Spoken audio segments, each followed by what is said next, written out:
Hola, ¿qué tal? Buenas tardes. Nos da muchísima alegría estar hoy, otro jueves de Teosofiando, aquí en compañía de profesores, maestros, maestras, amigas y amigos, compañeros también de clase que veo que van llegando poco a poco a este espacio virtual de Tras las Huellas de Sofía. Pues nos da muchísima alegría este jueves estar en presencia de gente tan querida.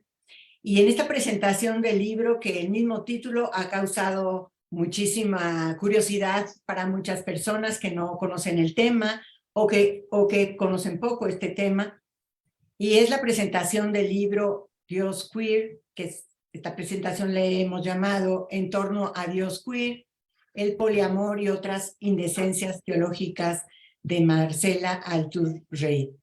Y bueno, pues tenemos con nosotros a Ángel Méndez Montoya, a Priscila Barredo y a Marilú Rojas, grandes amigas, amigos y compañeros que estamos hoy reunidos aquí para presentar este libro, que es realmente un libro maravilloso, que ya irá Ángel contándoles un poquito de la historia de este libro y por qué se acaba de publicar apenas ahora. Y bueno, me gustaría ir presentando aquí al querido Ángel, quien es mi tutor, igual de Priscila, que es nuestro tutor de tesis. Y bueno, pues Ángel, déjame poner aquí el grande está. Bueno, pues Ángel Francisco Méndez Montoya nació en Mexicali, Baja California, México. Fue hermano cooperador en la Orden de Predicadores de Southern Dominican Province, USA, y actualmente es laico dominico en el Instituto Internacional de Teología Mary Dominique Chenot en Berlín, Alemania. Fue bailarín profesional y cofundador de la compañía UX, Onodanza, Ciudad de México, y bailarín de la compañía Shari Dance Company de la Universidad de Texas, Austin, Texas. Obtuvo una licenciatura de danza y filosofía en la Universidad de Texas en Austin, maestría en filosofía en San Luis University, maestría en teología y la maestría en divinities en Aquinas Institute of Theology. Obtuvo su doctorado en teología filosófica en la Universidad de Virginia y escribió su tesis doctoral en calidad Scholar in Residence of the University of Cambridge, Reino Unido, bajo la dirección de John Milbank. En el 2009, su tesis doctoral fue publicada en Oxford bajo el título de Theology of Food, Eating and the Eucharist. Ese libro ya lo hemos presentado aquí en Tras las Huellas, ya tuvimos ese honor. Esta obra ha sido nominada por el Premio de Excelencia en Escritura Teológica, otorgado por Rowan Williams, ex arzobispo de Canterbury. En diciembre de 2010, ese mismo libro ha sido publicado por la editorial Jus bajo el título El festín del deseo hacia una teología alimentaria, libro que se lo recomiendo profundamente. Actualmente reside en la Ciudad de México y nuevamente publicado por Altos Vientos con prólogo de Juan Villoro, acaba de volver a salir ese mismo libro. Es profesor e investigador de tiempo completo en el Departamento de Ciencias Religiosas de la Universidad Iberoamericana en la Ciudad de México, en donde fue coordinador de la maestría en Teología y Mundo Contemporáneo y de la revista Iberoamericana de Teología Rivet. Actualmente dirige la línea de investigación del departamento que se llama Teología, Hermenéutica y Praxis de la Experiencia Religiosa, TIPER, y en esta línea coordina el proyecto de investigación El arte y las provocaciones teológicas, diálogos emergentes entre las artes, las teorías estéticas, la teología y los estudios críticos de la religión. Y bueno, Ángel tiene un currículo muy amplio, lo voy a dejar hasta ahí para pasar a la voz a Marisa. Marisa, buenas tardes, me da gusto saludarte y para que presente a nuestra otra invitada, a Pris. Bienvenida. Hola, ¿qué tal? Me da muchísimo gusto estar nuevamente con ustedes. Buenas tardes a todas, a todos. yo pues se me ha hecho largo porque la semana pasada no pude estar, así que bueno, es un gustazo conectarme hoy nuevamente, verlas, verles, saludarles y darles la más cordial bienvenida a cada uno de quienes se conectan a través de esta plataforma a su espacio, nuestro espacio compartido detrás de las huellas de Sofía, y pues también a la gente que se va conectando a través de Facebook Live. Y bueno, ¿qué puedo decir de nuestros invitados del día de hoy?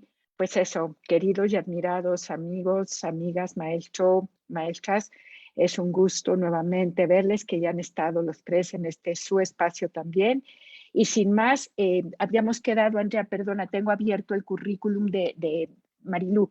Voy a Sí, presentarte, sí, de Marilú. Mario. Me permito pasar aquí lo tengo. Un momento que se me encimó con otro documento que tenía yo abierto. Perdón.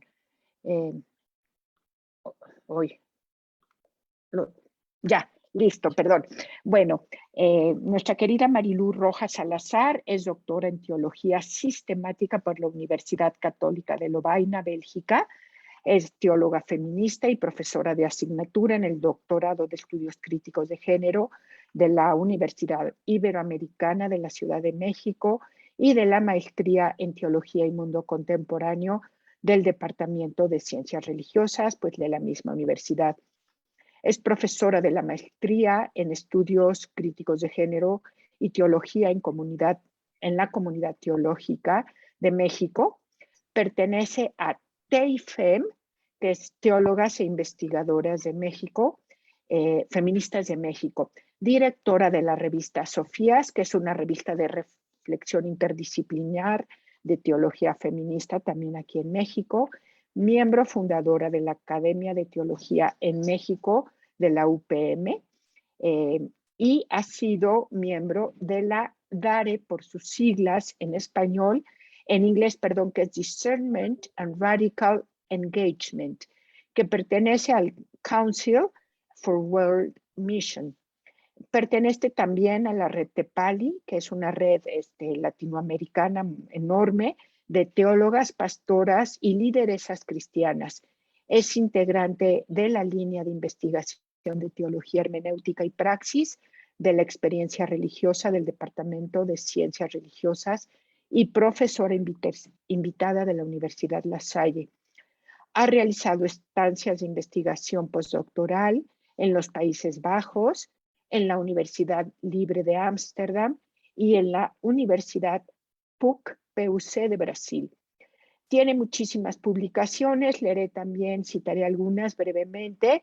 Bueno, una es Liturgia Queer en la Revista Internacional de Teología Concilium, una gran revista que también, para quienes no la conozcan, les recomendamos, en el número 383.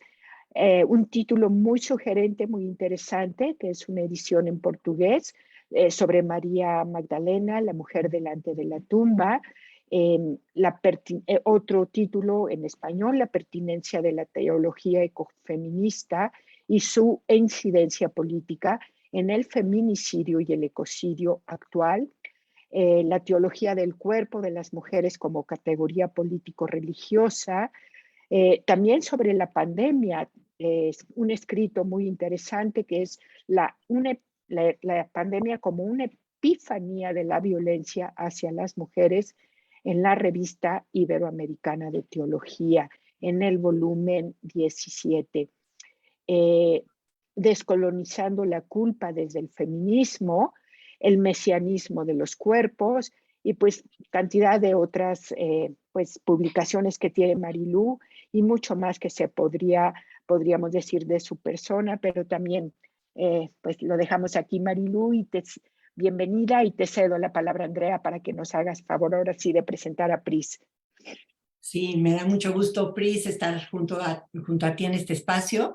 Bueno, Priscila Barredo Panti es mexicana, comunicadora social, teóloga y activista feminista. Cuenta con estudios de maestría en Biblia, con énfasis en Nuevo Testamento, y con una maestría en estudios latinoamericanos, con énfasis en cultura y desarrollo, de la Universidad Nacional de Costa Rica. Actualmente es estudiante del doctorado en estudios críticos de género en la Universidad Iberoamericana en la Ciudad de México.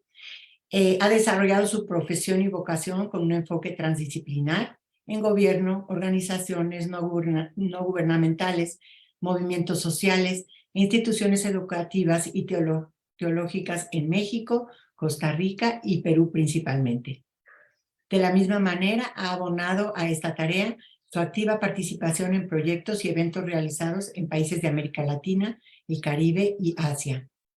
Como parte de su militancia y recientes colaboraciones, es parte del equipo coordinador de la Red Tepali, teólogas, pastoras, activistas y lideresas cristianas feministas en Abya Yala, y ha sido docente de Género y Teología de la Facultad de Teología y Religión AETE en Perú.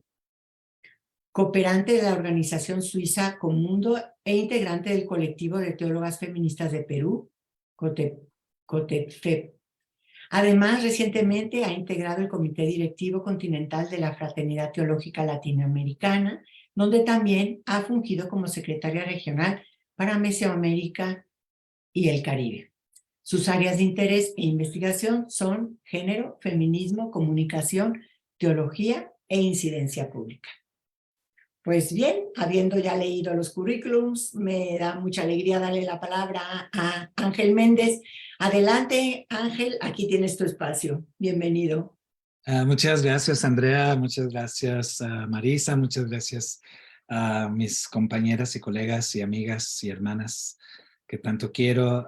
También me da mucha felicidad no solamente compartir la mesa con ustedes, sino también con las personas que asisten y están presentes en este proyecto tan hermoso que es Tras las Huellas de Sofía, donde también he estado anteriormente y siempre es un gusto estar de regreso.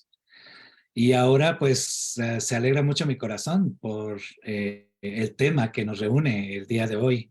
Este libro, El Dios Queer, o más bien sin el Dios, más bien Dios Queer, de Marcela Altus-Reit, que ha sido un proyecto en el cual hemos trabajado bastante para la traducción. Fue muy emocionante cuando yo propuse al Consejo Técnico del Comité de Publicaciones del Departamento de Ciencias Religiosas en la Universidad Iberoamericana.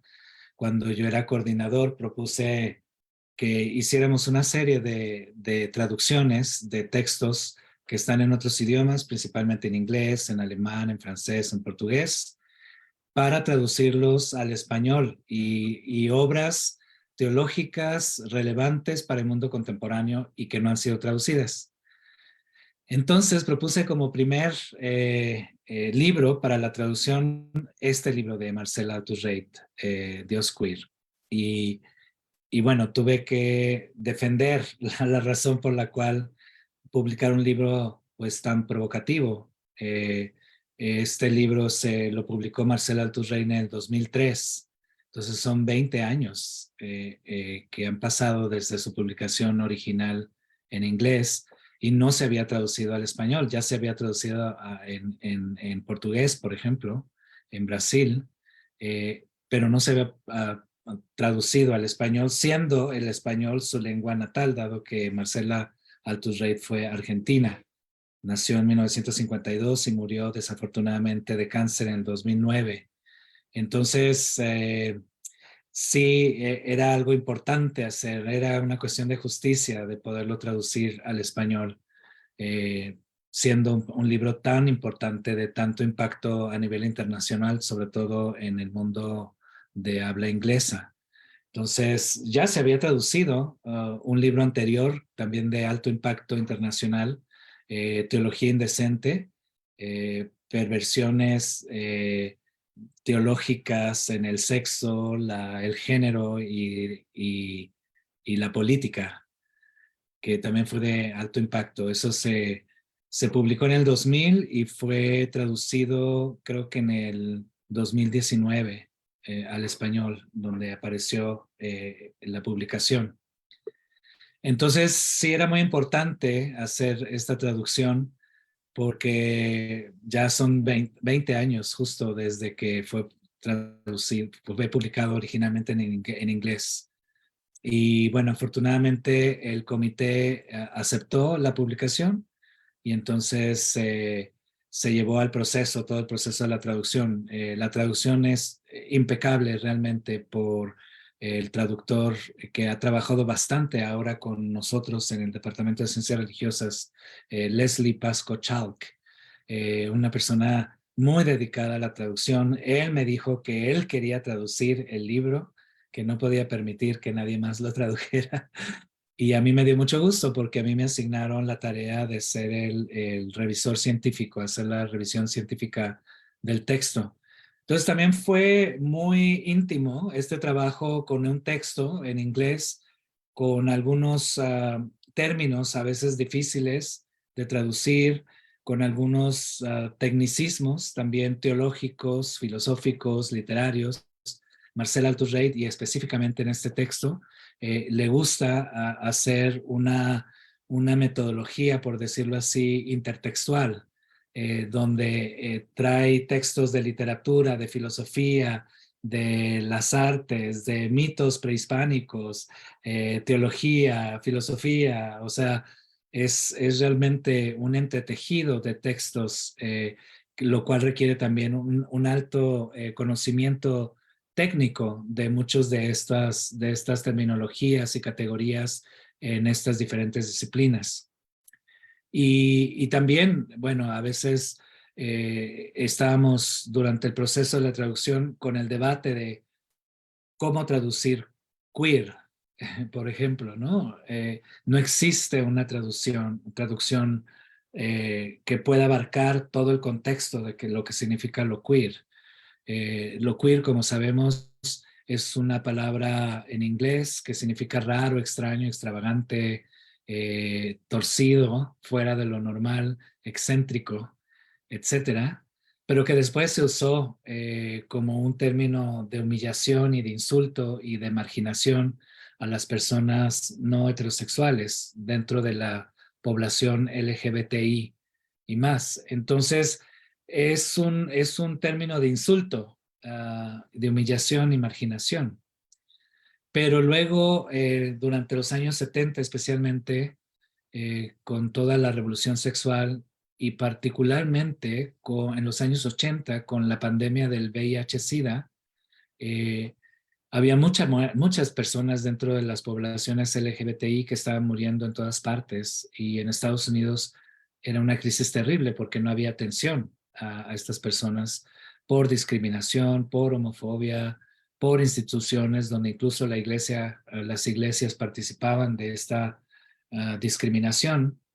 Entonces no eran atendidos, no había realmente, no se les reconocía como personas.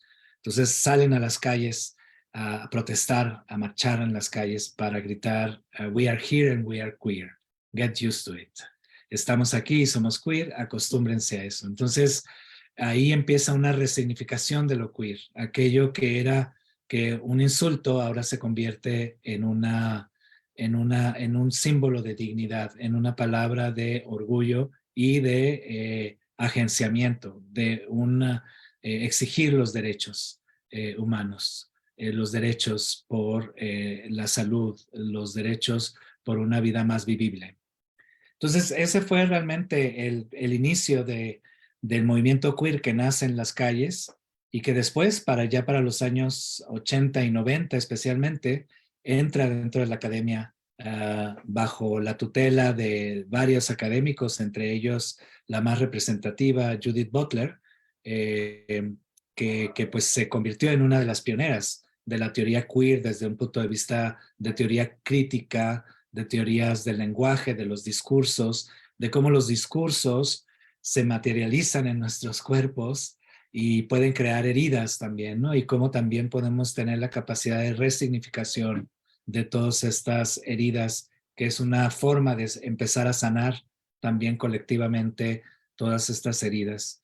Entonces, todo eso llega a la teología, o sea, parecería que un lugar muy poco común para la teología, porque sabemos que la tradición teológica por siglos ha sido una tradición heteropatriarcal, homofóbica, machista, colonialista, que extermina otros cuerpos, que excluye a otros cuerpos, y sobre todo aquellos cuerpos que son basurizados, los cuerpos queer, ¿no? Entonces, de tal forma de que no únicamente lo queer es estos cuerpos rechazados por su disidencia sexual, fuera de normas heteropatriarcales, sino también todos los cuerpos que son basurizados en el mundo. Los cuerpos por razones de raza, por razones de estatus migratorio, por capacidades diferentes, por edad, por gordura, o sea, hay una serie de cuerpos que son queer, que son torcidos, que viven en esas diásporas de la sociedad. Entonces, todo eso lo empieza a tomar la teología, y una de las primeras que empieza a hacer una traducción de las teorías queer a la teología es precisamente Marcela Althusreit.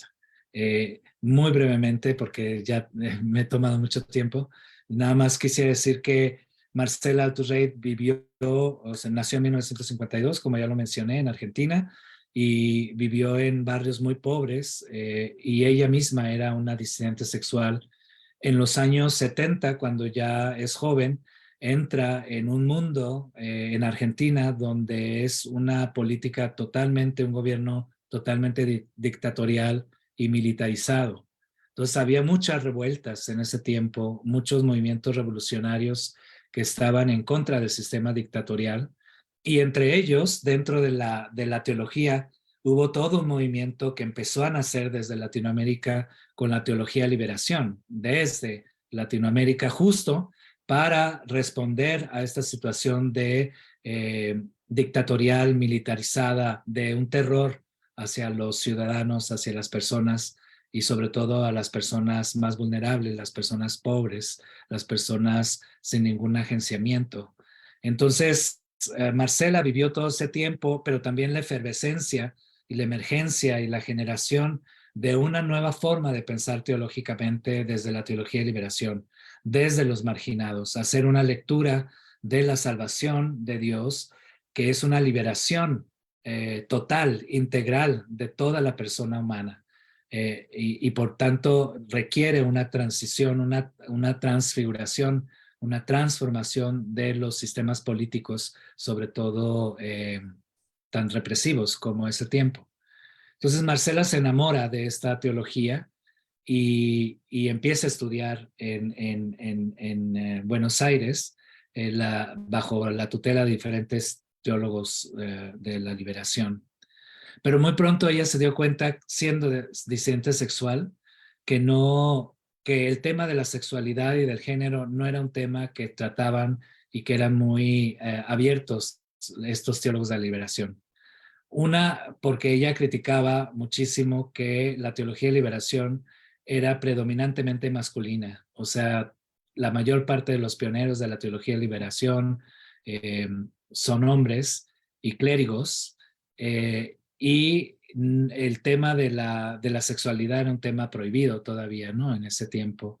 Entonces, Marcela se volvió la persona incómoda, digamos, la teóloga incómoda, que decía que había que llevar a Marx a un bar gay para que este movimiento, como de una socialización más política de la sociedad, tenía que pasar por los cuerpos también, porque la teología de liberación temprana era descorporizada y deserotizada.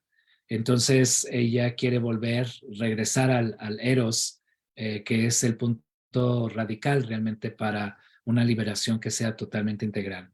Entonces, decide autoexiliarse porque se convirtió en persona non grata en muchos contextos latinoamericanos, sobre todo en Argentina, y se va a Escocia, donde estudia su doctorado en la Universidad de St. Andrews, y luego la contratan una vez graduada, la contrata a la Universidad de Edimburgo, y ahí es donde ella empieza a escribir sus textos teológicos en torno a la teología queer.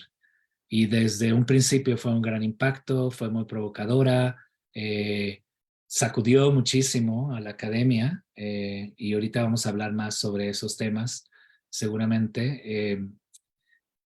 Y bueno, fue muy triste que haya muerto en el 2009 porque si se dan cuenta, yo recomiendo que compren el libro, que lo adquieran, vale la pena tenerlo, porque es una teología que escribió en el 2003 y que se siente en cierta forma vintage en el sentido de una vida, un contexto de aquel tiempo y al mismo tiempo, a pesar de los 20 años de que fue publicado, sigue siendo vanguardista, sigue siendo un reto para todos nosotros para hacer una teología arriesgada desde las vísceras, uh, realmente desde el cuerpo, es con una celebración del deseo y de Dios como deseo, de un Dios que se acerca y se acuerpa con los cuerpos queer, con estos cuerpos basurizados, pero no solamente se conmueve por las personas queer, por estos cuerpos basurizados. Dios mismo se queeriza, Dios sale del closet y él mismo, Dios mismo se hace queer. Y desde ahí viene un movimiento de transformación, de revolución y de reto para todos nosotros, para sociedades más inclusivas, para iglesias más celebratorias de la diversidad y la pluralidad, fuera de discursos de violencia y discursos de odio que tantos nos lastiman. Entonces, sigue siendo una vanguardia para nosotros porque todavía estamos por trabajar muchísimo en las teologías cristianas, específicamente católicas y cristianas. Nos falta mucho por trabajar para tener unas sociedades mucho más inclusivas, para buscar y proveer una vida mucho más vivible para todos.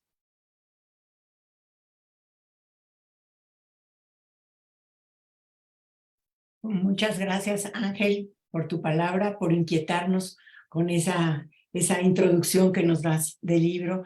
Y bueno, me gustaría dar la palabra a Marilú Rojas. Adelante, por favor. Muchísimas gracias por la invitación, Andrea, Marisa, Ángel, Pris y todas las personas que se encuentran ahora conectadas aquí con nosotras, nosotres, en este banquete realmente sofiánico en el que estamos disfrutando el texto de Marcela, el texto que además huele rico, ¿no?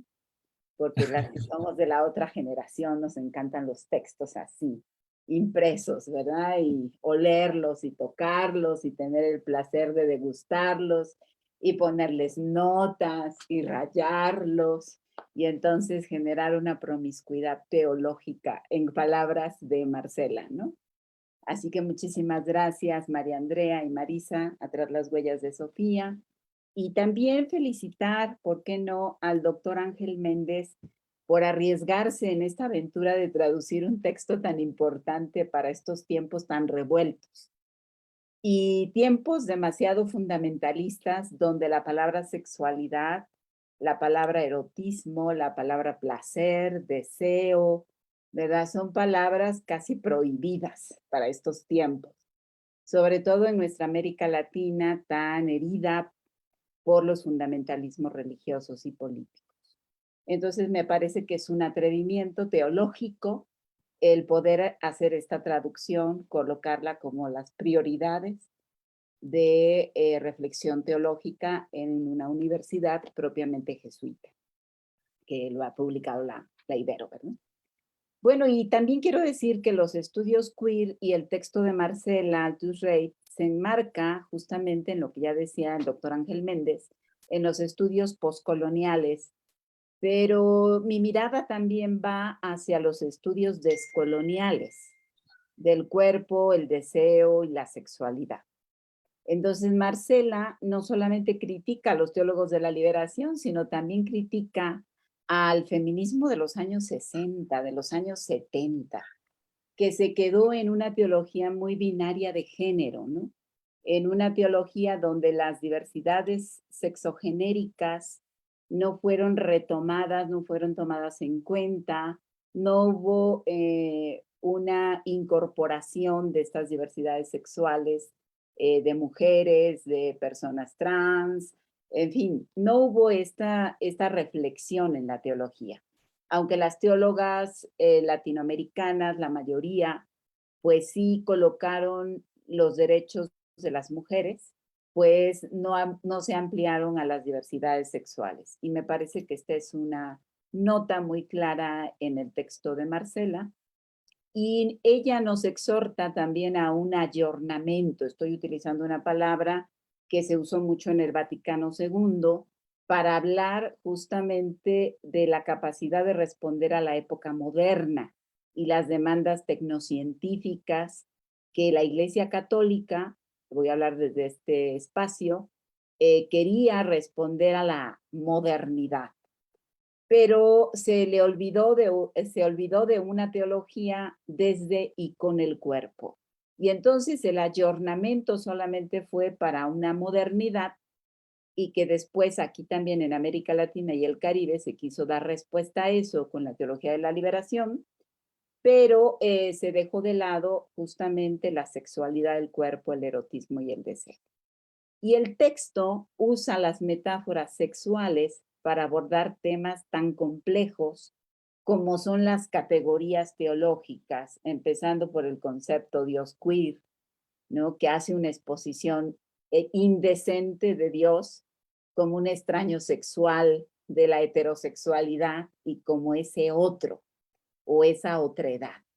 Entonces, ella coloca justamente ese parteaguas y nos habla también de un concepto que ya es muy viejo y que uno no tendría el imaginario para decir, bueno, estos son conceptos de la tradición, de la revelación, de conceptos de una iglesia muy anclada en la heteronormatividad, ¿no? Entonces, los conceptos de kenosis, encarnación, Trinidad, redención, santidad. Quiero invitarles a leer el texto porque cuando nosotros leemos kenosis, pues siempre hablamos de una kenosis al estilo griego, pero ella va más allá, ¿no? Y nos habla de un vaciamiento del Dios, del orden heterosexual y de el desempoderamiento de ese Dios patriarcal, misógino, homo, lesbo, transfóbico, ¿no? Que ha sido producido desde nuestras propias homo, lesbo, transfobias. Así va ella guiándonos por el concepto encarnación, ¿no? Preguntándonos, ¿acaso es posible tener un Dios que se parezca a su propia creación? Y nos lleva de la mano justamente a la Trinidad, ¿no? Y la Trinidad como relaciones pluriamorosas. Yo de verdad les invito a que lo lean, es un texto que nos resignifica la categoría redención como reterritorialización, que exige que se reconozcan otras sexualidades redentoras, ¿no? Y hablar de otras sexualidades redentoras, pues podría ser escandaloso para un auditorio más bien acostumbrado al discurso heterodoxo. Y bueno, va todavía más allá, nos dice, tenemos que buscar una santidad, ¿verdad? Pero una santidad contraria a lo que nos han vendido como la santificación del mercado, ¿verdad? Y un proceso por medio de la descolonización del pensamiento sexual en la teología, en la sociedad, incluyendo la eclesiología. Y juega con las metáforas de infierno como una negación del status quo, el lugar del limbo como un lugar de desaparecer los cuerpos. Y a mí me toca mucho esta metáfora porque justamente en México estamos en el limbo, en un lugar donde se están desapareciendo cuerpos de mujeres, cuerpos de personas, niños, hombres, mujeres, especialmente el feminicidio, el transfeminicidio, que se está colocando justamente en un espacio de vulnerabilidad a la población en general. Tenemos más de 120,000 desaparecidos en el país y se coloca la categoría de cuerpos inmundos, la categoría de cuerpos basurizados, y que tiene que ver justamente con el poder de la sexualidad. ¿Por qué el Estado, por qué el mercado se ha apropiado de la sexualidad. Y Marcela nos lleva desde una metodología que ella llama la hermenéutica libertina. Y esta hermenéutica libertina de los cuerpos lo coloca justamente en el centro de una fe como plurifidelidad. Y esto, pues, advierte a la teología cristiana que ha sido y sigue siendo una teología que controla el amor por los cuerpos de los demás. Por eso Marcela nos propone una teología política, crítica, sexual, que emana desde el sur epistémico y que cuestiona la excesiva decencia de nuestra teología cristiana, que está aliada a los sistemas políticos y de gobierno, que son quienes se han posesionado del deseo, de la sexualidad, del erotismo, en categorías heteronormadas. Y a esta actitud la autora le llama el anticristo. El texto entonces nos conduce a repensar las metamorfosis en las relaciones sexuales y de género ligadas a los desafíos políticos, económicos y culturales contemporáneos. Y nos invita que en vez de demonizar a las personas, pues escuchemos a los espíritus rebeldes, porque el demonizar es propio de una teología colonial, blanca, heteronormada e imperialista. Y entonces me parece que hace un llamado especialmente a quienes tenemos la vocación teológica o a quienes nos dedicamos a la tarea de hacer teología y a otras muchas indecencias, a dejar la Biblia como un instrumento de sometimiento en la alcoba, así lo llama ella, y hacernos más promiscuos en las formas como elaboramos nuestras propias teologías.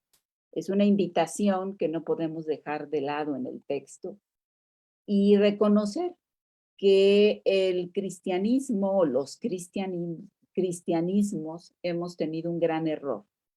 Hemos realizado unas teologías que insistieron tanto en deshacernos del cuerpo, del deseo, del erotismo, del placer y de los orgasmos, y lo cedimos al mercado, el cual se lo apropió y lo vendió en un acto pornográfico que le da muchas regalías. Pero no nos dimos cuenta de esto que estábamos cediendo, ¿no?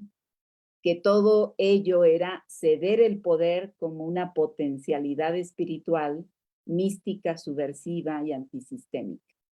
Y Marcela entonces nos recuerda y nos exhorta a recuperar ese potencial que proviene de la pluriforme y del pluridiverso deseo, erotismo y placer del mismo Dios, quien nos hace un llamado vocacional a descolonizar nuestras místicas orgásmicas y sexuales para liberarlas del poder del mercado.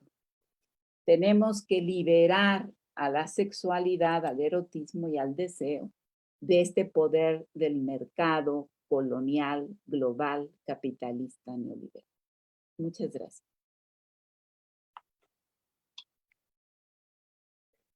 Gracias, Marilú, por tu intervención, pues por realmente seguirnos invitando, abriendo el boca y apetito para leer el libro. Como dicen ustedes, creo que sí, realmente es un texto, es un libro que vale la pena leerlo, y ya gracias a ustedes que lo tenemos en español, con este esfuerzo que han realizado, pues qué mejor que leerlo con todos estos pues tecnicismos, en nuestro propio idioma. Pero Pris, no te quito más tiempo, te cedemos la palabra para que también se pueda entablar un rico diálogo, que creo que el tema nos motiva a todos a hacerlo y a todas. Gracias. Gracias, Marisa, y compañeras, compañeros. Pues hay mucho que decir de Marcela. Quiero iniciar pensando en ella como una profeta y como una ancestra, porque en realidad ella solo ha trascendido, y me parece que el legado que ha dejado en su generación, incluso para generaciones anteriores a las de ella y en generaciones posteriores como la mía, es muy potente, porque cuando leo y releo a Marcela, me vuelvo a identificar con ella en muchos puntos, en otros no la logro descifrar, y luego al volver a revisarlo me doy cuenta que aunque pueda parecer complejo en un primer momento, que sí lo es, realmente creo que ella está apelando desde su lenguaje tan provocador, nos reta el solo hecho de que podamos leer cómo ella pervierte el lenguaje teológico, sobre todo a quienes abrazamos la teología como una vocación o a quien le interesa el estudio de la Biblia o de la teología, le resulta en un primer momento, puede ser incómodo, inentendible, chocante, o puede ser alentador también, dependiendo desde qué lugar nos ubiquemos a leerla. En mi caso, hay muchas cuestiones de ella y con eso quiero arrancar estos minutos para invitarles a tener el libro y leerlo y desentrañarlo. Dos cuestiones de Marcela. Uno, cómo ella entendió la transgresión desde pequeña. Por supuesto, yo no caminé con ella cuando era niña, pero en los testimonios que hay, esta figura tan representativa que ella coloca en su obra Teología Indecente y que por supuesto la vuelve a tomar en Dios Queer, que es el de las vendedoras de limones en San Telmo, Argentina, un barrio muy empobrecido, degradado, como decía ella. Ella lo conoce y ubica a estas mujeres vendedoras de limones sin ropa interior, que es de ahí donde va a lanzar toda esta propuesta teológica indecente, pues es desde que era niña, ¿no? Cuando iba con su mamá a ese mercado. Y entonces eso me hace pensar cómo desde pequeñas tenemos esas intuiciones, esas nociones que hoy podríamos decir queer, ¿no? Desde la transgresión. Es decir, todo aquello que la norma, la heteronorma, todos los sistemas de opresión, la religión, lo políticamente correcto nos dicen que es, ¿no? Y que hay algo que no sabemos bien qué es, que nos incomoda. Y en ese sentido yo me identifico plenamente con esos testimonios de Marcela, cómo observando empezó a transgredir, ¿no? Y nunca olvidó a esas mujeres, tanto que en su adultez las toma para hacer esta teología tremenda y potente que hoy nos provoca. Otra cuestión de ella con la que quiero enlazar mi intervención es con el autoexilio, ¿no? Con el exilio y el autoexilio, con la diáspora, con los márgenes, las fronteras. Esas figuras a mí me encantan porque nos hablan de un no lugar, de estar en un no espacio en donde somos personas rechazadas o segregadas. Y me parece que ella, y retomo la dedicatoria de su libro Dios Queer, porque creo que ahí traza muy bien este hecho de la diáspora, de los márgenes, del autoexilio.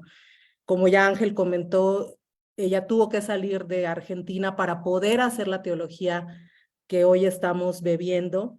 En el caso de muchas, muchos, ha sido así también, ¿no? No necesariamente a veces es un autoexilio geográfico, en mi caso lo fue, pero muchas veces es un autoexilio familiar, eclesial, amistoso, político, o sea, en muchos sentidos. Y me parece que eso es clave para saber que estamos en un camino queerizando nuestros caminos, ¿no?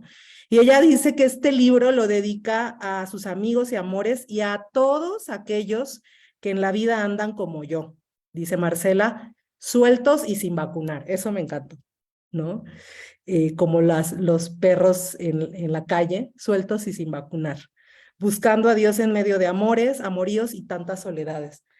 Que me parece que eso es clave en la obra de Marcela, que tenemos que leerla desde ese lugar, desde el no lugar, desde nuestras abyecciones, desde esas vivencias donde hemos vivido, donde hemos experimentado en nuestros cuerpos el racismo, la gordofobia, el capacitismo, la exclusión, la discriminación, el clasismo en cualquiera de sus formas. Desde esos no lugares es desde donde es mejor leer a Marcela, porque ella va a escribir desde ahí. Entonces, ella de hecho en su texto nos dice que lo que quiere hacer con esta propuesta teológica, es invitarnos a buscar una justicia transgresora que desordena la ley. Entonces, empezando por ahí, me parece que es un gran banquete, justo como ya han mencionado, el que ella nos propone. Y lo mejor de Marcela es que es una propuesta, es una invitación, no es un manual de cómo ser teólogo, teóloga, teólogo queer, ¿no? Sino que es más bien lo queer no tiene una forma definida, no tiene un modelo a seguir, sino que es todo lo contrario, ¿no? Es buscar todo aquello que transgreda la ley. Y ella se refiere justo a aquellos moldes, aquellas mordazas que nos ha puesto el sistema religioso institucional, por supuesto los medios de comunicación, el capitalismo, el neoliberalismo y todos los sistemas de opresión. Otra cosa que me parece importante de ella es que justamente nos invita, pero más que invitarnos, nos desafía a salir del armario teológico, ¿no? A salir de ese armario de una teología y de un cristianismo y de una fe colonial, racista, eurocentrada y heterosexual, que estamos encorsetados en ella, ¿no? No nos permite respirar desde hace siglos. Y ella con esto nos invita a queerizar la teología, la hermenéutica, la forma en la que nos acercamos a los textos bíblicos, en este caso, y queerizarnos a nosotros y nosotras mismas. Me parece que esto es clave, el que ella no apela a ideas fijas, constantemente ella, como dijo Ángel, acude a autoras y autores que le son representativos, que le han conmovido a lo largo de su vida, y hace una lectura y relectura desde la intertextualidad, ¿no? Y que eso, más allá de ir a esas obras que habría que hacerlo para enriquecer nuestra lectura de Dios queer, creo que la invitación es más de metodológica, ¿no? De una invitación a decirnos, podemos leer los textos bíblicos o podemos hacer una teología utilizando, recurriendo a otras propuestas literarias, cinematográficas, de la vida, de las conversaciones cotidianas, y no encerrarnos en un modelo eurocéntrico y colonial blanco que nos dijeron que así se tenía que hacer una lectura o una teología, ¿no? Entonces, eso que me parece fascinante, sobre todo para los tiempos que vivimos, donde cada vez más las artes, en todo sentido, las artes más clásicas, las artes audiovisuales, las artes en el mundo digital, están revolucionando. Entonces, yo creo que si Marcela estuviera en esta dimensión terrenal, quién sabe qué locuras nos seguiría invitando a hacer desde ese lugar, desde esa posición, ¿no? Y que justo como decía Marilú, es una propuesta que nos invita a revolucionar desde los amores, pero no desde los amores románticos, sino desde los amores revolucionarios y rebeldes, como ella dice, ¿no? Y traducido hoy es justo eso, comprometernos y posicionarnos políticamente ante los sistemas de opresión que vivimos. No admitir juegos ni prácticas que fomenten el racismo, el colonialismo, en ningún medio en el que nos desenvolvamos, porque la teología ha bebido de eso, ¿no? Y tenemos todavía tareas pendientes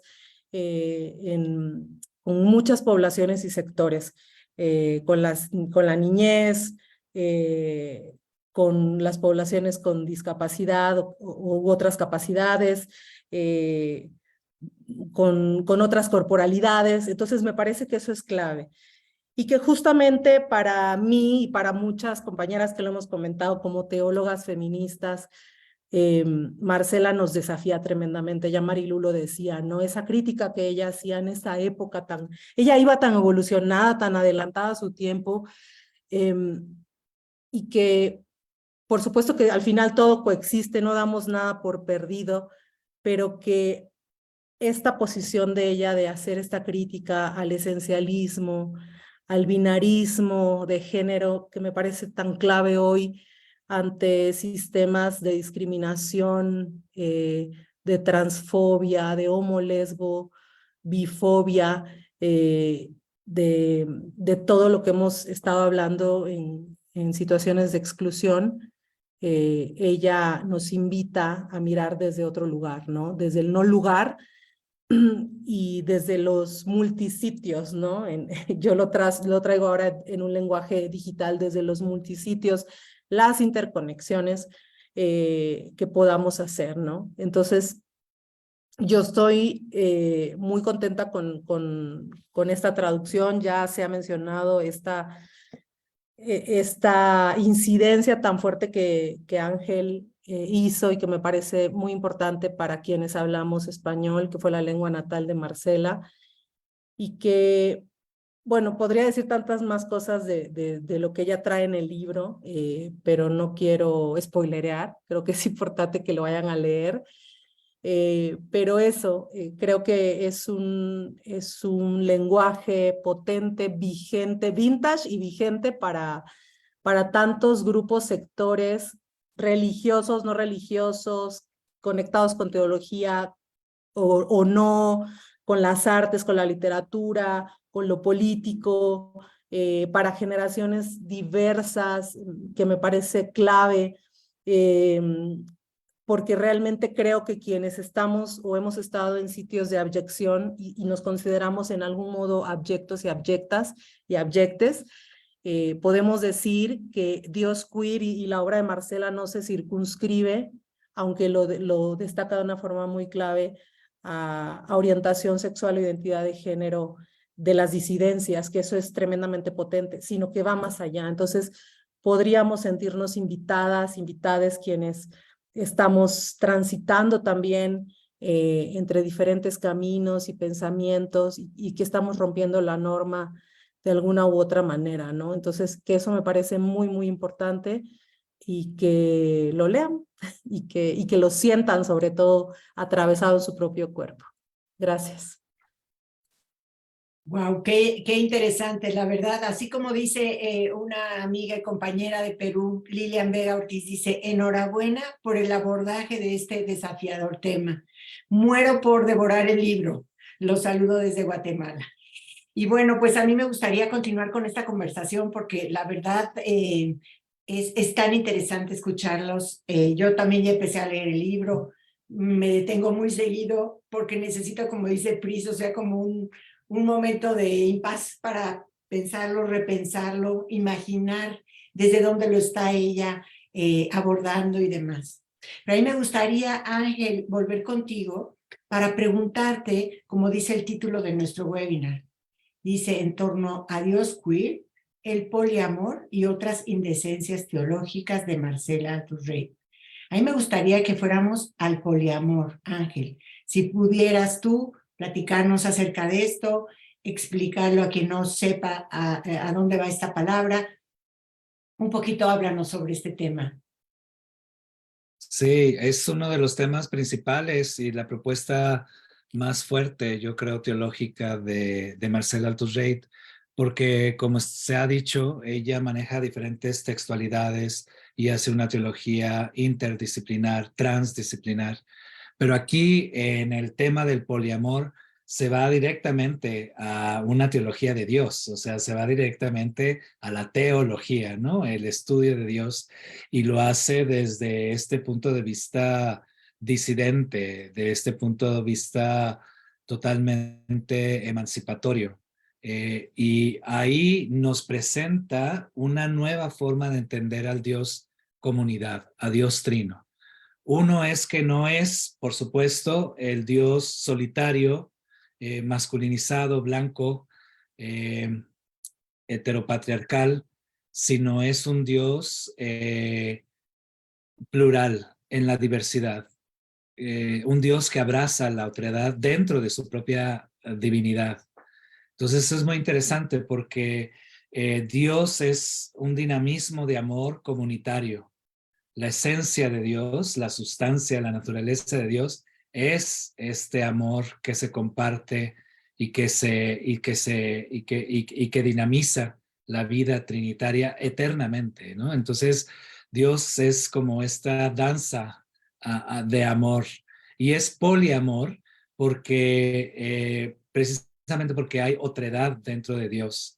Hemos concebido nada más como si fueran tres personas masculinizadas, pero en realidad no tiene género Dios, entonces hay un no binarismo ahí, o puede ser incluso, a ella le llama a la Trinidad un transvestismo de Dios, porque es una forma en la cual expresa una relación poliamorosa al interior mismo de Dios, un ménage à trois, donde hay una salida de sí de Dios, una kenosis desde el principio, desde su propia naturaleza, que es kenótica, que es salir de su centro.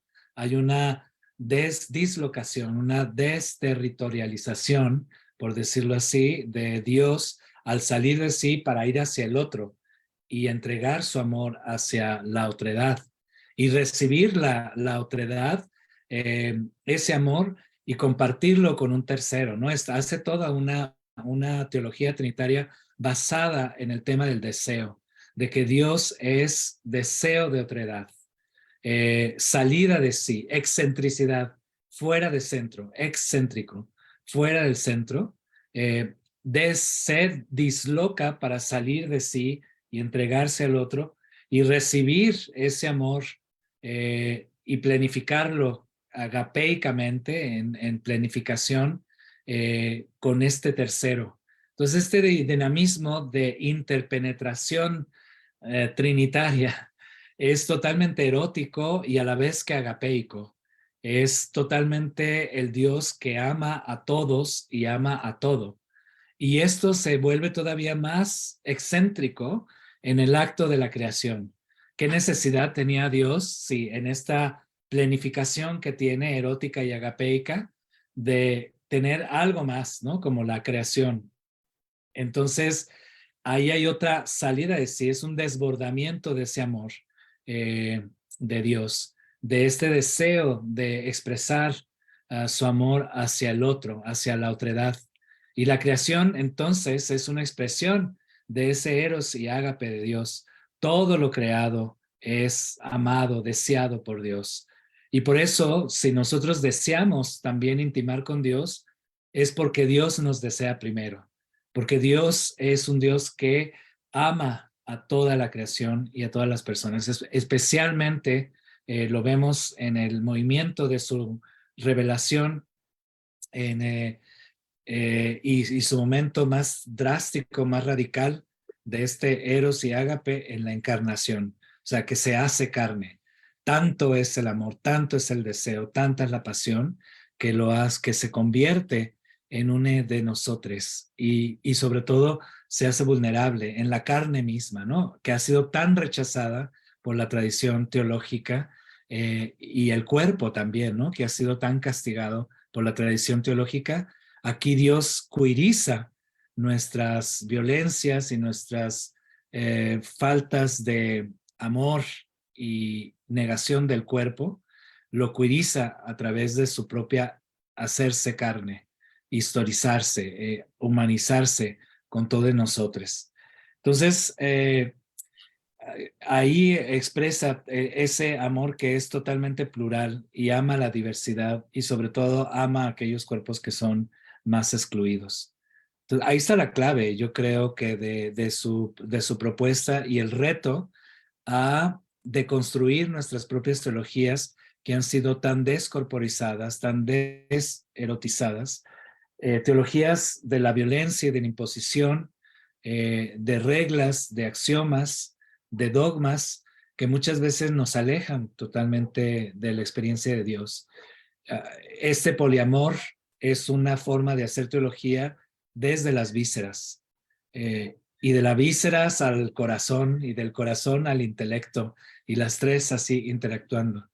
Y nos enseña también esta categoría de poliamor a amar a los otros, sobre todo aquellos que son menos amados, menos reconocidos, más excluidos, viviendo en las diásporas. Entonces también es un reto para nosotros para vivir radicalmente esta poliamorosidad de Dios y deificarnos en ese camino también, ¿no? Entonces nos invita a formar parte de esta relación pericorética, de esta danza interna, erótica y agapeica de Dios, a ser partes también, partícipes de esta danza divina. Entonces también en ese movimiento, al dejarnos mover visceralmente desde el corazón y el intelecto, de este amor, de este eros de Dios, podemos ser parte de esta danza trinitaria y poliamorosa. Ay, maravilloso, Ángel. Y además con tu movimiento de manos, parece que estás danzando en el momento en que lo vas narrando. Se me hace, bueno, una bellísima forma de expresarlo. Gracias, Ángel. Marisa, te doy la palabra. Gracias, Andrea. Pues también nos gustaría invitarles a quienes nos están acompañando a través de la plataforma Zoom y del Facebook Live, pues que planteen dudas, comentarios, preguntas, no sé, provocaciones que han tenido al escucharles, pero a mí realmente me gustaría un poco pues regresar a este tema del amor y del poliamor, que yo pues creo que hace mucho tiempo, quizá de las primeras personas que escuché fue a ti, Marilú, con la cuestión del amor romántico, ¿no? Entonces, digo, realmente viendo esto, dice uno, bueno, digo yo me pregunto, ¿qué diferencia es este acercamiento, esta visión, esta, pues, sí, cercanía, o sea, acercamiento al amor desde esta manera liberadora, placentera, comunitaria, realmente holística, integral y no excluyente, ¿no?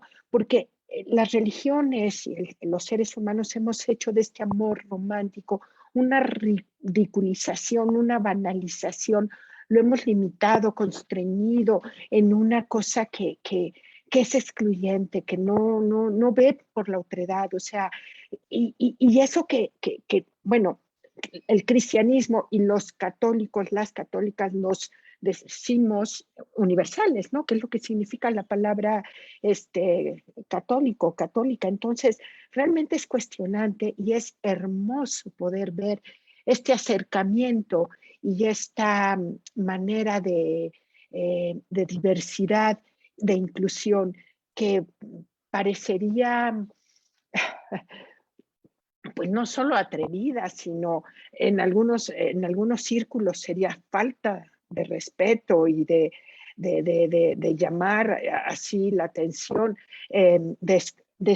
o sea, cuidizando esta teología, ¿no? Sería una llamada de alarma, pero realmente si desglosamos esto, simplemente lo que nos acaban de decir, yo también en el libro apenas lo empiezo, pero esto a lo que nos invitan, a lo que nos incita, o sea, creo que la sociedad habría posibilidades de reales y verdaderas transformaciones y cambios en las relaciones que fueran, pues esto, ¿no? Inclusivas, poliamorosas desde otro lado, desde otro lugar y no desde esta sensibilidad edulcorante del amor que es vacío y no lleva a realidades, no sé, pero bueno, me gustaría no sé, Marilú, Priscila, las expertos y al público, quienes nos acompañan, a seguir enriqueciendo este diálogo y pues comentar sus apreciaciones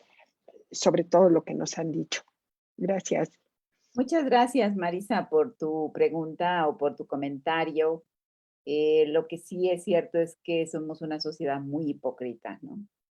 Entonces, y en la hipocresía hemos colocado el mandato del amor siempre en categorías sacrificiales, oblativas, redentoras, pero en ese sentido de entrega y de sublimación, pero pues eso no existe realmente, ¿no? O sea, lo que existe es nuestra corporalidad, nuestra sexualidad, el erotismo. Y es que, y yo quiero enfatizar más en el erotismo, porque yo he trabajado más sobre eso, como una fuerza o como una dimensión interior, es nuestra potencialidad. Y es nuestra potencialidad mística, orgásmica, que atraviesa todas las corporalidades, no solo las humanas, sino las corporalidades tierra, agua, aire, cosmos, animales, plantas, pero nos hemos centralizado siempre en las relaciones humanas. Y el problema es que han sido siempre coloniales, porque ese amor nos colonizó a las mujeres, especialmente a las sexualidades diversas, y nos colocó siempre en categorías de monogamia, en categorías heteronormadas, en categorías de filiales para las mujeres. A los hombres heteronormados se les permitían otros tipos de amor, pero no a las mujeres, por ejemplo, ¿no? Entonces, porque si hablamos de erotismo o de orgasmo, enseguida la connotación viene a una sexualidad libertina, como ella lo menciona, y una sexualidad libertina connotada en sentido siempre negativo. Pero ya tenemos antecesoras de Marcela Althusser, como las beguinas, como Hildegard von Bingen, que hablan del orgasmo, ¿no? Como una cuestión mística, como una relación mística, con este pluriamor del que hablaba el doctor Ángel Méndez, en el seno del deseo o del el seno deseante de la Trinidad, ¿no? Y que nos ayuda a salir de nuestro narcisismo egolátrico o egocentrista para colocarnos en una potencialidad política.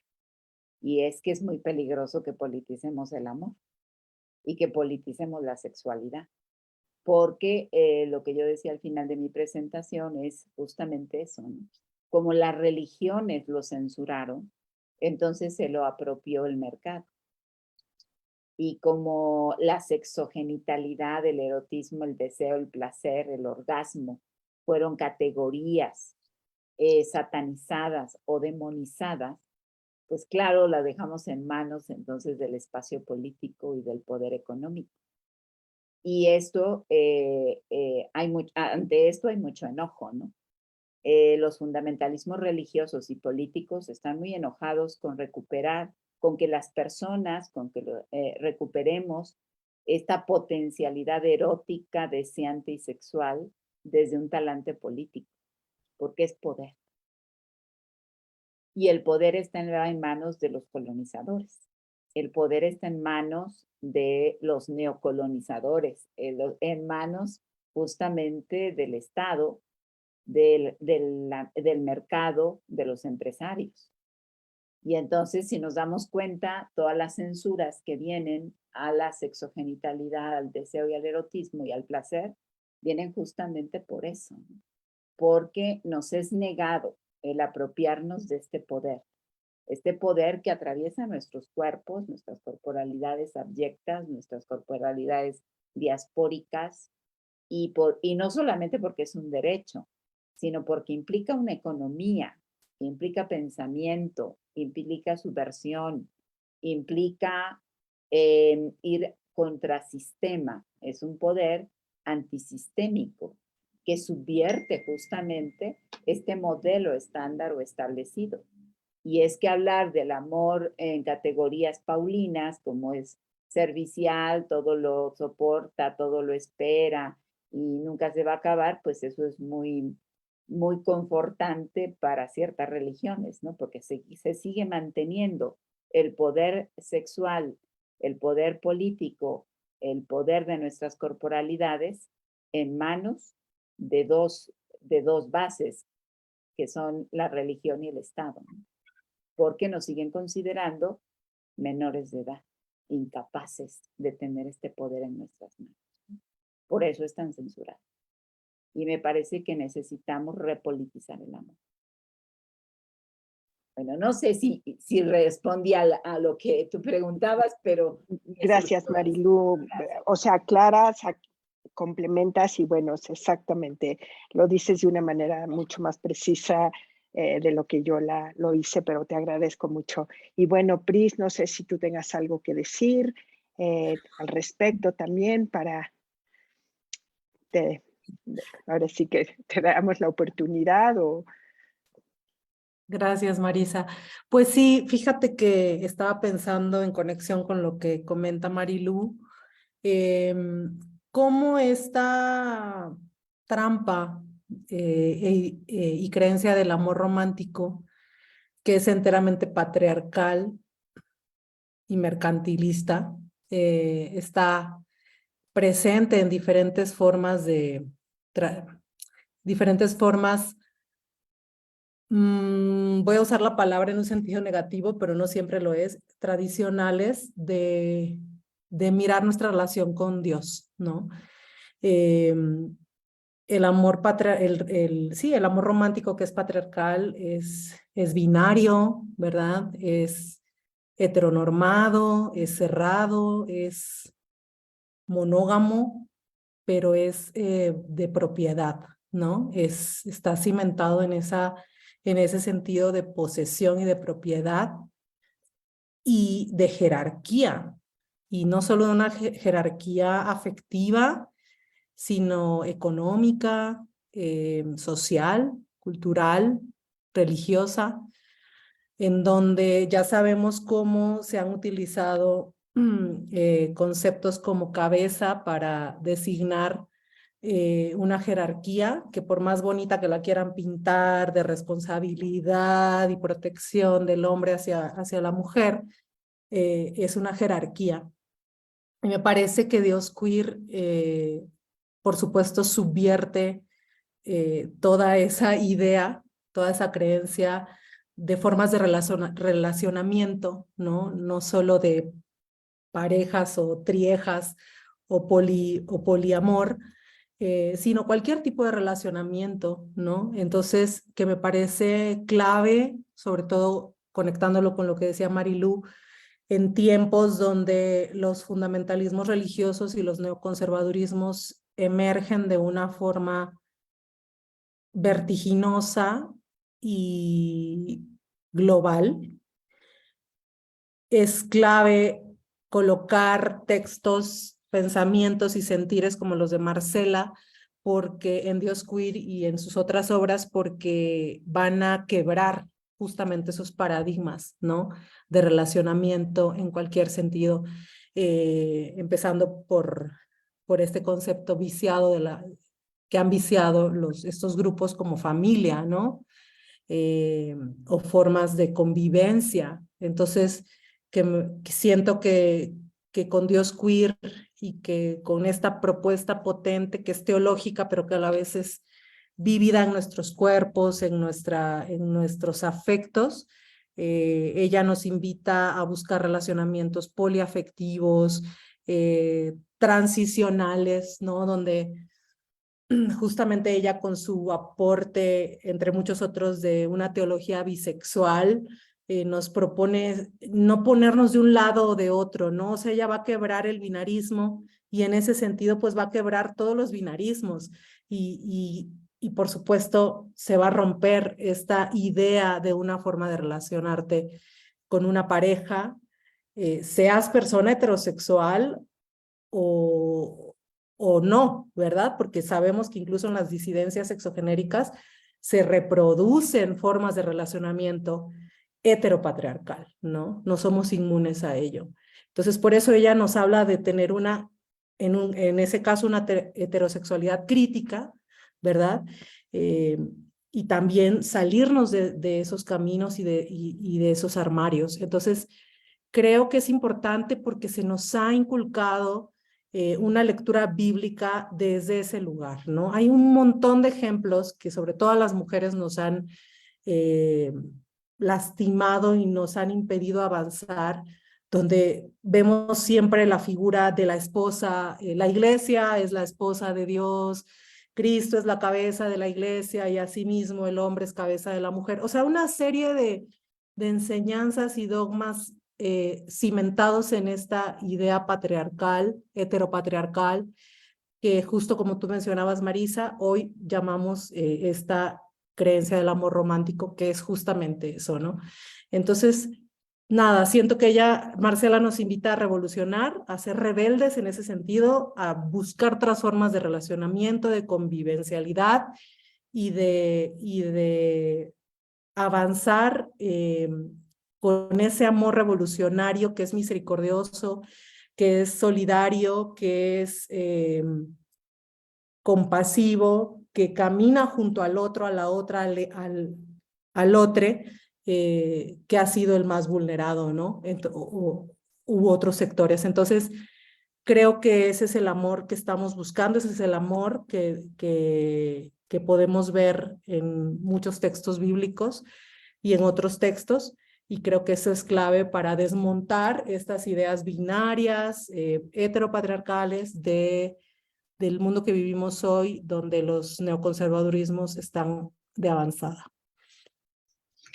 Qué interesante escucharte, Pris, y más en el marco de un 8M, ¿no? De un Día Internacional de la Mujer que viene la semana que viene, en el que vemos las cifras que aumentan vertiginosamente, tanto de desaparición como de violencia al cuerpo de las mujeres, como el grado extremo que es el feminicidio, ¿no? Qué necesario es leer el libro, qué necesario es transformar nuestros sentipensares, nuestra forma de ver y acercarnos al otro, a la otra y al otro. Y ahí me gustaría dar la palabra a Ana Cecilia Coto, que hace aquí una intervención en el chat y andas por ahí, ¿verdad? Creo que Ana Cecilia, si quieres prender tu micrófono y hacer tu intervención directamente tú, nos encantaría oír tu voz y que seas tú la que hagas esta reflexión. También estuvo con nosotros Judy Rez, una gran teóloga chilena. Ella se tuvo que retirar porque pues para Chile ya ahorita es muy tarde, pero Judy, bueno, pues anda también por estos caminos, ¿no? Intentando otro tipo de relacionalidad a través, pues, también de la ecología, etcétera. Bueno, no sé si está por ahí Ana Celia. Creo que salió también, Andrea, al final de su mensaje pone que se tuvo que despedir, pero si gustas, léelo tú lo que Sí, escribió. mira, aquí lo tengo, dice, esta conversación ha sido una revelación de Dios uno, único, diverso, solidario. El Dios trino que se revela diverso. La propuesta teológica que invita a salir de los límites y a ampliar la tienda bajo la manifestación reveladora del Espíritu. Me despido, gracias, hasta la próxima y bendiciones. Mira, no había leído yo el fondo el final del mensaje. Sí. Pero bueno, nos hemos reunido aquí internacionalmente, ¿verdad, Marisa?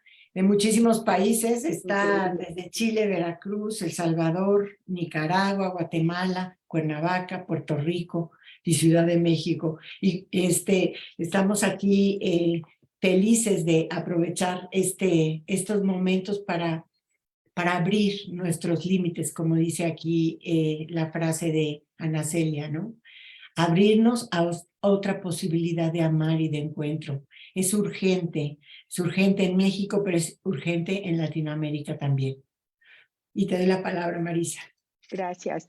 Pues también está el comentario de Elsie Chávez, de Patricia, de Jesús Torres, Pati, que pues es una real compañera, amiga que también nos acompaña, también de la red de Pali, pues alumna, creo que también de Marilú, Priscila, amiga, compañera, quienes ponen que ha sido provocadora la presentación y un gusto escucharles y los aportes. Están invitadísimas a leer el libro y al respecto, Ángel, pues yo quisiera que tú nos mencionaras o invitaras también al público, porque decías que se va a volver a presentar, ahora sí que, perdón, presencialmente, valga la redundancia, pronto, así que si gustas, por favor, para que la gente que quiera pueda estar ahí y escucharles o escucharte en persona. Sí, vamos, es para la Feria Internacional del Libro en el Palacio de Minería, ahí está el póster. Muchas gracias. Vamos a estar Marilú y un servidor, y va a estar moderando Débora Sánchez, que es la asistente de las publicaciones del Departamento de Ciencias Religiosas, a la 1:00 p.m. en el Palacio de Minería, el próximo lunes 6 de marzo. vamos todos, vamos a hacer ruido, vamos a acuerparnos, vamos a mover, a sacudir.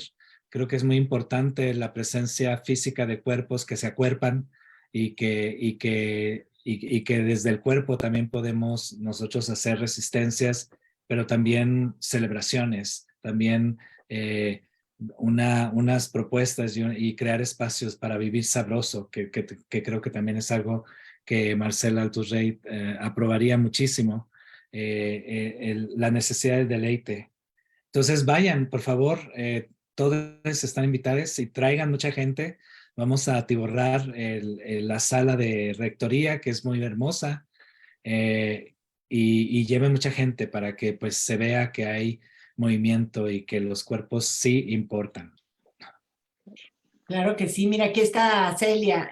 Celia, no sé si quieras tú hacer la intervención, que yo la leí, pero seguramente no tan bien como tú lo harías.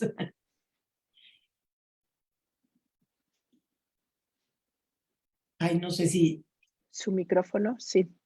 Creo que era otra compañera. Ah, era otra Celia. Ah, mira, pensé que era ella, Ana Celia.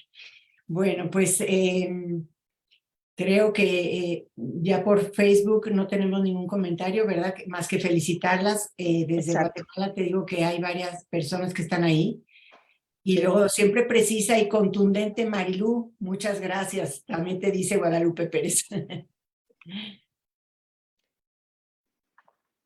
Patti Torres, no sé si tú quieras añadir algo a tu comentario, en fin, o pues si gustan, si nuestras invitadas, ponentes, amigas, amigos, amigues no tienen algo más que decir, pues esto, lo que dices tú, Ángel, y felicitarles, ¿no? De que este libro se siga promoviendo, se siga difundiendo, se motive a leer, que la gente lo conozca, que llegue a sus manos, además que es una preciosidad de edición, un esfuerzo compartido, mucho trabajo, muchas horas invertidas detrás y que realmente den los frutos, pues que para Marcela seguramente espera y está deseante de su lectura y a ustedes por ponerlo en nuestro idioma, en nuestras manos. Yo no lo tengo ahorita conmigo, pero lo tengo en casa, créanme. Estoy fuera de casa, pero eso es una delicia y hay que difundirlo, hay que leerlo, pero hay que vivirlo, ¿no? Hay que asumirlo, hay que hacerlo cuerpo, hay que encarnarlo y realmente hacerlo relación para que no se quede nada más en un texto o en un intelecto, sino que sea vida, vida hecha cuerpo, se corporalice, se socialice, se viva y trascienda de la manera en que, pues me imagino que Marcela, repito, y cada una de ustedes estaría, pues será la intención que tengan también al hacer este esfuerzo para este libro, ¿no? Que llegue a manos de tantas personas, que es necesario, indispensable que leamos y, repito, que lo llevemos a la práctica. Pues muchísimas gracias, les agradecemos este momento que nos han regalado, ha sido realmente un regalo.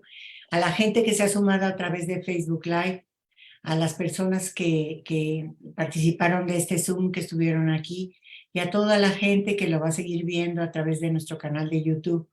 Se los agradecemos, los animamos a que compren el libro, a que vayan a la presentación que nos invita Ángel, y a que sigamos creciendo en abundancia, en sabiduría y en gracia, que no nos quedemos detenidos, anquilosados en una teología que se supone que nos la da todo. Sin embargo, tenemos que ir descubriéndola a partir de nuestra propia experiencia, es ir bebiendo poco a poco de estas nuevas sabidurías que nos abren a otra posibilidad de amar.